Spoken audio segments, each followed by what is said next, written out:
আসসালামু আলাইকুম রহমতুল্লাহি ওয়া বারাকাতুহু। নাহমাদুহু ওয়া নুসাল্লি আলা রাসূলিহিল কারীম, আম্মা বা'দ, ফাআউযু বিল্লাহি মিনাশ শাইতানির রাজীম। ওয়া কাআইয়্যিম মিন নাবিয়্যিন ক্বাতালা মা'আহু রিব্বিয়্যুনা কাসীরুন ফামা ওয়াহানু লিমা আসাবাহুম ফী সাবীলিল্লাহি ওয়া মা যাউফু ওয়া মাস্তাকানু ওয়াল্লাহু ইউহিব্বুস সাবিরিন। وما كان قولهم إلا أن قالوا ربنا اغفر لنا ذنوبنا وإسرافنا في أمرنا وثبت أقدامنا وانصرنا على القوم الكافرين فآتاهم الله ثواب الدنيا وحسن ثواب الآخرة والله يحب المحسنين। এবং তার চেয়ে বড় গুরুত্বপূর্ণ যে বিষয় সেটা হলো যে তাজিয়া মিছিল। এই মুহররম মাসের 10 তারিখে তাজিয়া মিছিল করে শিয়ারা। তো বাংলাদেশে যে তাজিয়া মিছিল হয়, এই তাজিয়া মিছিলে শুধু শিয়ারা অংশগ্রহণ করে না, বরং আমাদের এই সুন্নি সম্প্রদায়ের লোকজনও অংশগ্রহণ করে। তো এটা বড় পরিতাপের বিষয়। শিয়াদের এই তাজিয়া মিছিলে কোনো মুসলিমের অংশগ্রহণ করা উচিত। তাজিয়া মিছিল, তাজিয়া কাকে বলে? তাজিয়া বলা হয়, ইমাম আয-যাহাবী রাহিমাহুল্লাহ তিনি বলেছেন, আত-তাজিয়া হিয়া আত-তাসবিহ ওয়া যিকরু মা ইউসাল্লি সাহিবাল মাইত ওয়া ইউখাফফিফু হুজনাহু ওয়া ইউহাউইনু মুসিবাতাহু ওয়া হিয়া মুস্তাহাব্বা।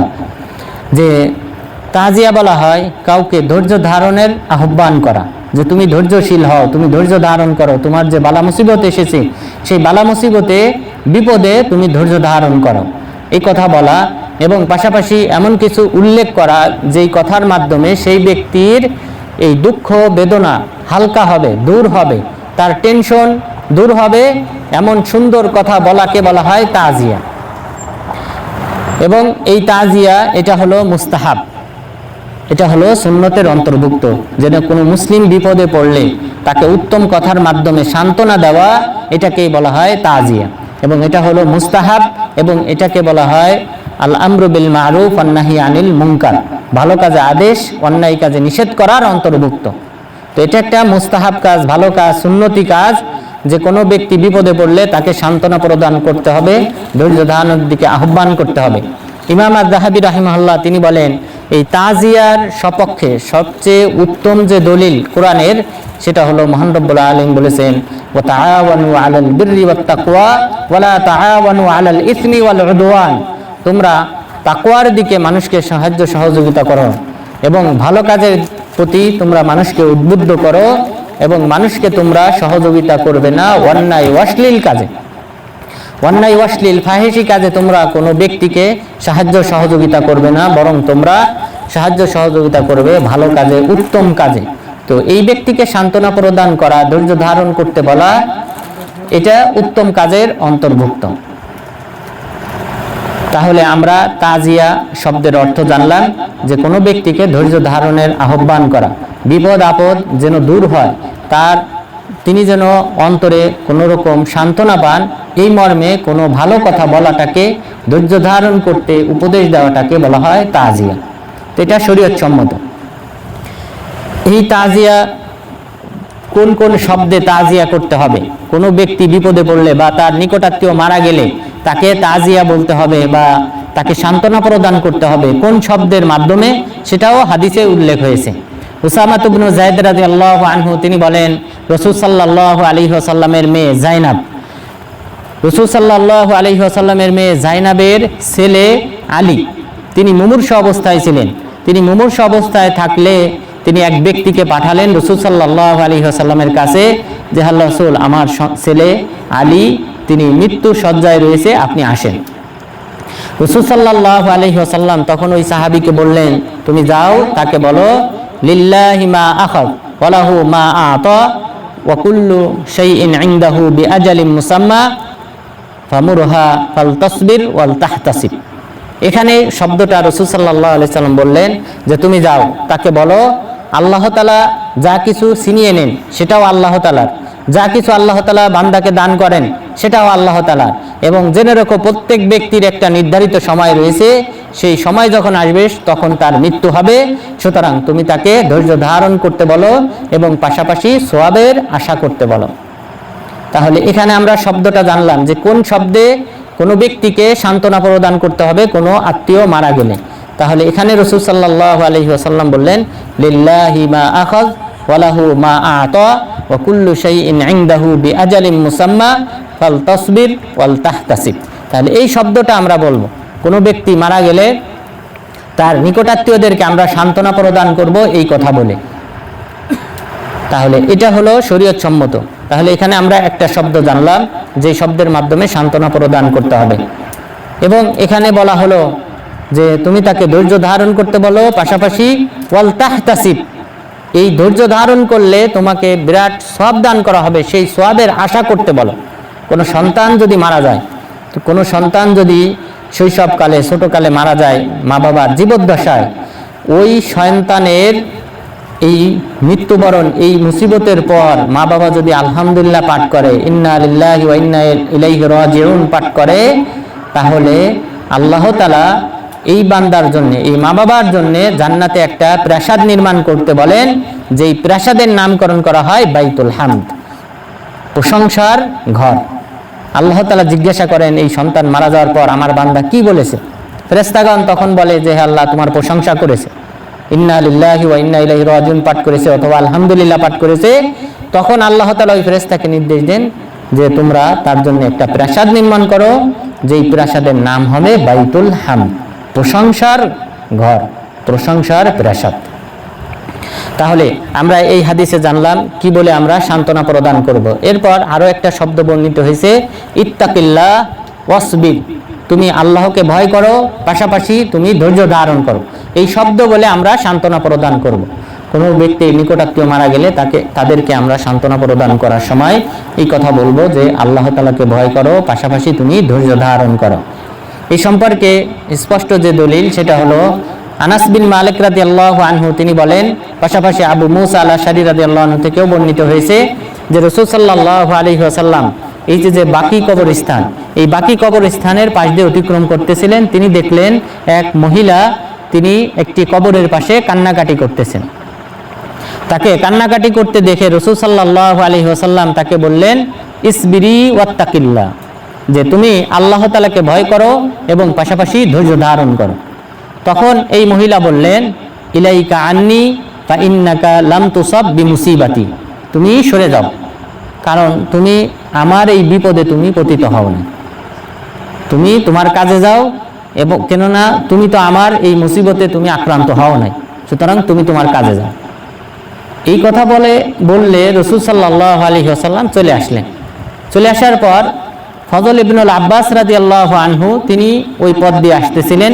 তখন ওই মহিলাকে জিজ্ঞাসা করলেন যে রাসূল সাল্লাল্লাহু আলাইহি ওয়াসাল্লাম তোমাকে কি বলেছে? তখন বললেন যে আমি তো চিনতে পারি নাই যে তিনি রাসূল সাল্লাল্লাহু আলাইহি ওয়াসাল্লাম। তখন ওই মহিলা আসলেন রাসূল সাল্লাল্লাহু আলাইহি ওয়াসাল্লামের গৃহে। আসার পর দেখলেন কোনো গেটম্যান নাই, অর্থাৎ অন্যান্য সাধারণ রাজা বাদশাহ তারা তো তাদের পাহারাদার থাকে, প্রহরী থাকে, সৈনিকরা থাকে তার বাড়িতে, কিন্তু রাসূল সাল্লাল্লাহু আলাইহি ওয়াসাল্লামের বাড়িতে আমি কোনো পাহারাদার পেলাম না। তখন এসে বললাম যে হে রাসূল, আমি দুঃখিত, আমি আপনাকে চিনতে পারি নাই। তখন রাসূল সাল্লাল্লাহু আলাইহি ওয়াসাল্লাম বললেন, ইন্নামাস সাবরু ইনদা সাদমাতিল উলা, যখন মানুষ এই বিপদ আপদের সংবাদ পাবে সেই সময়ই তো ধৈর্য ধারণ করতে হয়। কান্নাকাটির পর, বিলাপ করার পর যখন চোখের পানি শেষ, তখন তো এই কথা বললে হবে না যে আমি ধৈর্য ধরলাম।